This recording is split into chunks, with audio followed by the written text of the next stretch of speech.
क्या कर सकता है और किसी के पास ऊर्जा नहीं है तो वो क्या नहीं कर सकता। ये इंपॉर्टेंट है यहाँ पे अपने लिए। तो अपने लिए ये चीज ध्यान रखनी है कि यदि किसी पिंड के पास ऊर्जा है तो वो क्या करेगा, और यदि किसी पिंड के पास ऊर्जा नहीं है तो वो क्या करेगा। तो मैं एक सिंपल वर्ड्स में सिंपल एग्जांपल तो समझाता हूं आपको कि कार्य क्या है, ऊर्जा क्या है। आपके पास 50 रुपए हैं, कितने रुपए हैं, बताओ खर्च कितने कर सकते हो। 50 खर्च कर सकते हो ना, 100 तो कहां से कर दोगे। आपके पास 100 रुपए है, बताओ कितने खर्च कर सकते हो। 200 है तो खर्च का मतलब है कार्य, खर्च का मतलब क्या है, और पैसे का मतलब है ऊर्जा। मेरे पास 500 जूल ऊर्जा है, मेरे पास कितनी ऊर्जा है, 500 जूल। बताओ मैं कितना कार्य कर सकता हूं, 500 जूल। मेरे पास 100 जूल ऊर्जा है, मैं कार्य कितना कर सकता हूं, 100 जूल। हो गई क्लियर। चलो, तो कहने का मतलब क्या है कि आप यूं कह सकते हो कि किसी पिंड की क्षमता, मेरे पास यदि 100 जूल ऊर्जा है तो मेरी क्षमता कितने कार्य करने की है, 100 जूल कार्य करने की तो है। मेरे पास 200 जूल ऊर्जा है तो मेरी क्षमता कितने जूल कार्य करने की है, यानी किसी जितनी जिसके पास ऊर्जा है उतनी ही उसकी क्षमता है कितनी कार्य करने की। इसलिए अपन बोलते हैं कार्य करने की जो क्षमता होगी वो किससे परिभाषित होगी, आपकी ऊर्जा से। किसी के पास ऊर्जा है तो कार्य कर पाएगा, किसी के पास ऊर्जा नहीं है तो कार्य नहीं कर पाएगा, और जितनी ऊर्जा है उतना ही कार्य कर पाएगा। यानी ऊर्जा की परिभाषा हुई किसी वस्तु द्वारा कार्य करने की क्षमता, कितनी है उसकी क्षमता, उसको हम क्या कहते हैं, अपन ऊर्जा कहते हैं। वैसे ऊर्जा की कोई परिभाषा नहीं है, लेकिन मैं कहूंगा जिसके पास ऊर्जा है वो ही कार्य कर सकता है। अब बात है ऊर्जा कितने प्रकार की है। ऊर्जा के बहुत सारे प्रकार हैं, तापीय ऊर्जा, ऊष्मीय ऊर्जा, रासायनिक ऊर्जा, है ना, विद्युतीय ऊर्जा, चुंबकीय ऊर्जा, गतिज ऊर्जा, स्थितिज ऊर्जा। ऊर्जा बहुत सारी हैं, लेकिन हम पढ़ रहे हैं यांत्रिकी। क्या पढ़ रहे हैं हम, यांत्रिकी। तो हम यह यांत्रिकी में बात करेंगे सिर्फ बोली पिंडों की स्थिति और पिंडों की गति से संबंधित ऊर्जा के बारे में। पिंडों की गति से और पिंडों की ऊर्जा से संबंधित ऊर्जा के बारे में क्या करेंगे, चर्चा करेंगे। तो यांत्रिकी में पिंडों की गति और पिंडों की स्थिति से संबंधित ऊर्जा जो होती है वो कितनी होती है, 2 होती है। एक होती है गतिज ऊर्जा और एक होती है आपकी स्थितिज ऊर्जा। ठीक है। गति के कारण जो ऊर्जा होगी, जैसे ये मेरे पास मार्कर है, समझना आराम से, मेरे हाथ में 10 जूल ऊर्जा है, कितनी है, 10 जूल। और मैंने 10 जूल ऊर्जा किसको दे दी, इस पेन को, और इस पेन को फेंक दिया। तो बताओ पहली बात तो मेरे से ऊर्जा किसके पास आ गई, पेन गति कर रहा है, रुका हुआ है। तो अब उस पिंड के पास है तो ऊर्जा, लेकिन चूंकि वो क्या कर रहा है, गति कर रहा है, तो उस समय इस ऊर्जा को हम क्या कहेंगे, गतिज ऊर्जा। ये बात समझ में आ गई। मेरे पास 10 जूल ऊर्जा है, मेरे पास कितनी ऊर्जा है, इस बार मैंने कार्य किया, पिंड गति कर रहा है क्या, नहीं कर रहा पिंड गति। पिंड के पास ऊर्जा क्या हो गई है, संचित। अब इस ऊर्जा को मैं क्या कहूंगा, स्थितिज ऊर्जा। बात समझ में आई कि नहीं आई, क्लियर कट है। तो देखो यहां पर यांत्रिकी में ऊर्जा कितने प्रकार की होती है बेटा, 2 प्रकार की होती है। पहली होती है गतिज ऊर्जा और दूसरी होती है स्थितिज ऊर्जा। गतिज ऊर्जा पिंड की गति से संबंधित ऊर्जा जो होगी उसे हम क्या कहेंगे, गतिज ऊर्जा। और पिंड की स्थिति से जो ऊर्जा संचित हुई है, पिंड की स्थिति के कारण जो ऊर्जा क्या हुई है, संचित, उसको क्या बोलेंगे अपन, स्थितिज ऊर्जा। और सबसे बड़ा टॉपिक उठाते हैं अपना कौन सा, गतिज ऊर्जा। लिखा देखो, किसी वस्तु की गति के कारण पिंड में निहित ऊर्जा को क्या कहते हैं हम, गतिज ऊर्जा, काइनेटिक एनर्जी। बात समझ आ गई। अब इसका फॉर्मूला निकाल लेते हैं। फॉर्मूला निकालने के लिए मैं ऐसा करता हूं, ध्यान देना आराम से। एक पिंड है जिसका द्रव्यमान कितना है बेटा, m, और इसके ऊपर मैंने F बल लगाया। एक पिंड है जिसका द्रव्यमान कितना है m, और इसके ऊपर मैंने बल कितना लगाया F, और वस्तु जो है वो t समय बाद, यहां से यहां आने में समय कितना लगा उसको t, और t समय में उसमें विस्थापन कितना हो गया s, विस्थापन कितना आ गया उसमें s, ठीक है। और यहां पहुंचते पहुंचते उसका जो वेग है वो कितना हो गया, अंतिम वेग कितना हो गया v, जबकि प्रारंभिक वेग तो विराम अवस्था में प्रारंभिक वेग कितना था 0। बैठ गई मेरी बात। तो बात करते हैं, पहले तो आपने कार्य कितना किया वो बताओ पहले, कि बल द्वारा यानी बल F द्वारा पिंड पर किया गया कार्य, बताओ कार्य कितना होगा बेटा। बल F द्वारा पिंड पर किया गया कार्य, कार्य का फॉर्मूला क्या लिखा था अपन ने, बल, हाँ या ना, बल गुणा विस्थापन। भाई बल की दिशा में तो विस्थापन हुआ है, बल की दिशा में क्या हुआ है, विस्थापन हुआ है, तो बल गुणा विस्थापन।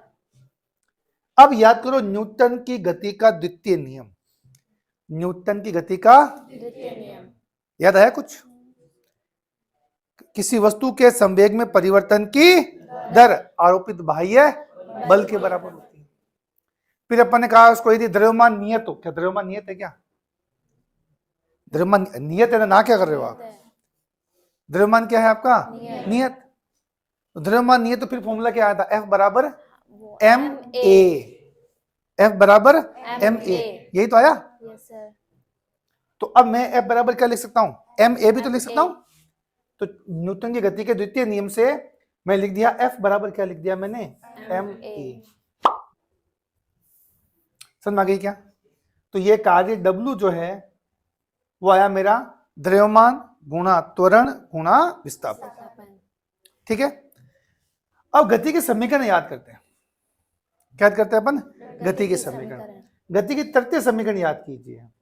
तृतीय समीकरण क्या है, v स्क्वायर बराबर क्या है आपका, u स्क्वायर प्लस 2as, यही है, जहां v क्या है अंतिम वेग, u क्या है प्रारंभिक वेग, a, त्वरण, s विस्थापन। चलो तो यहां से मुझे बताओ v स्क्वायर बराबर कितना आ जाएगा बेटा, प्रारंभिक वेग कितना है बेटा 0 प्लस 2as, और यहां से मुझे as का मान निकाल के बताओ, as का मान कितना आएगा, तो as का मान आएगा v स्क्वायर अपॉन 2,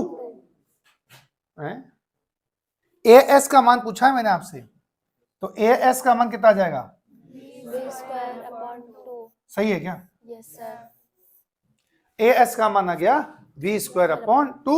देखो कार्य देखो यही है क्या, समीकरण नंबर 1, इसमें लिखा हुआ है as, तो इस v स्क्वायर अपॉन 2 यानी as का मान समीकरण 1 में रख दूं क्या, तो मैंने कहा as का मान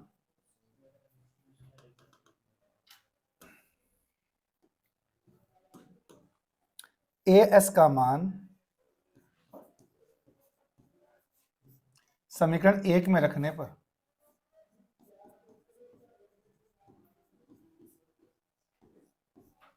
बताओ क्या है भाई, कार्य कितना है बताओ, w बराबर कार्य W कितना है बताओ,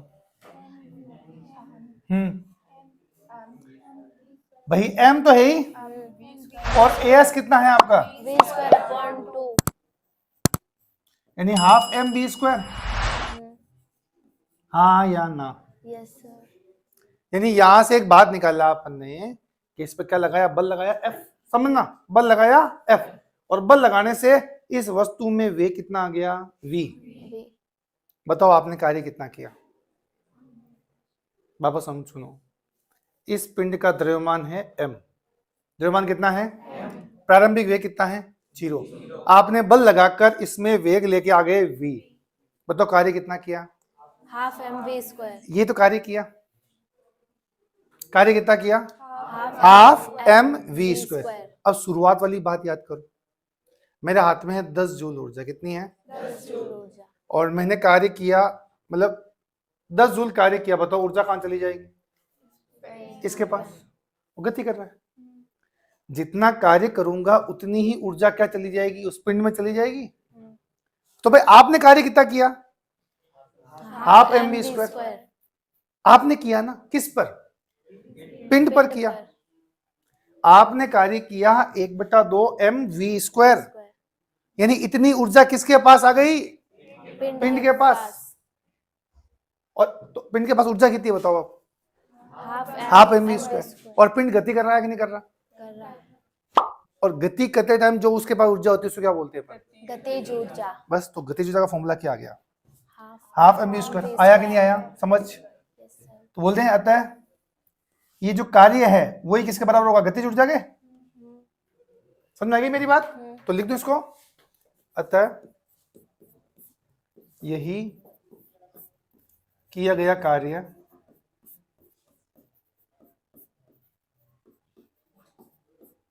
किसके बराबर होगा बेटा आपका?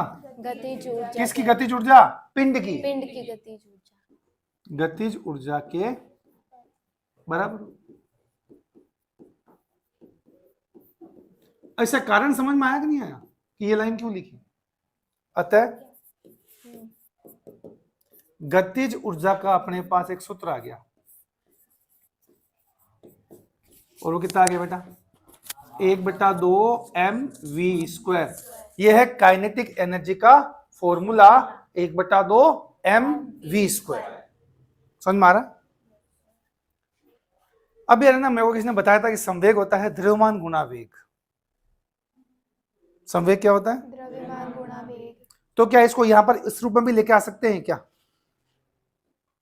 देखो समझना, गतिज ऊर्जा है ना, आराम से देखो बेटा, गतिज ऊर्जा बराबर 1/2 mv²। यहां तक ठीक है। अब मैं चाहता हूं कि मैं इसको संवेग रूप में लेके आऊं। किस रूप में लेके आऊं? संवेग रूप। अब संवेग में m और v ना एक साथ होते हैं तब मामला बैठ जाता है। तो एक काम करते हैं, क्या करते हैं अपने काम कि यार इसको है ना mv बनाने के लिए मैं m का तो क्या कर दूं? डिवाइड। m का क्या करना पड़ेगा? है ना। अब उससे क्या हो गया? देखो 1/2 ये ऐसा हो गया क्या? mv का होल स्क्वायर और डिवाइडेड बाई क्या आपका? और ये जो m इंटू वी है ये तो क्या हो गया आपका? संवेग। है ना, द्रव्यमान गुणा वेग क्या होता है आपका? संवेग। p²/2m। ये कहां से आया भाई आपका? तो p जो है वो कितना है आपका? mv। भाई संवेग p क्या होता है आपका? द्रव्यमान गुणा वेग। तो गतिज ऊर्जा का सूत्र बताएगा मुझे? गतिज ऊर्जा का सूत्र क्या आया? तो गतिज ऊर्जा का सूत्र आ गया बेटा, एक तो कितना था? Half mv²। ये भी होता है। ये कब काम में लेंगे? जब द्रव्यमान भी दिया हुआ हो और क्या दिया हुआ हो? वेग दिया हुआ हो। और एक होता है बेटा आपका संवेग का स्क्वायर अपॉन 2m। ये कुछ दिनों बाद भूल जाओगे तो प्लीज याद रखिएगा। गतिज ऊर्जा जो है वो 1/2 mv² के साथ साथ कितनी होती है? p²/2m। संवेग का स्क्वायर अपॉन 2m ये भी होती है। ठीक है। अच्छा, और कुछ नेतागिरी करना चाहो तो और कर लो। किस नेतागिरी कैसे करेंगे बताओ? तो बताओ p² कितना आया? p² आया 2m और साथ में क्या आ गया? Kinetic energy. अरे क्रॉस मल्टीप्लाई कर रहे हैं तो यहां से संवेग का फॉर्मूला कितना आ गया? √2m kinetic energy. समझ में आई कि नहीं आई? ये कुछ फॉर्मूला थे जो मैं बता सकूंगा और ये बहुत काम आएंगे आगे। इनमें से कोई भी एक रूप काम आ सकता है आपके, खासकर ये दो ज्यादा आएंगे। एक तो ये आएगा P बराबर √2m काइनेटिक एनर्जी। अपने को यही पता संवेग बराबर क्या होता है? द्रव्यमान गुणा वेग। तो कहना मतलब क्या? देखो अल्टीमेटली यदि टेबल बनाए ना अपन तो देखो संवेग एक तो होता है P बराबर कितना होता है? m गुणा v, और एक क्या होता है आपका? √2m kinetic energy. ये पूरा एक साथ याद करो। ठीक है। ऐसे ही किसके लिए, गतिज ऊर्जा के लिए, किसके लिए बेटा, गतिज ऊर्जा के लिए कितना होता है, एक तो होता है 1/2 M V square, half M V square, और एक कितना होता है आपका पी स्क्वायर अपॉन 2m, ये दोनों होते हैं।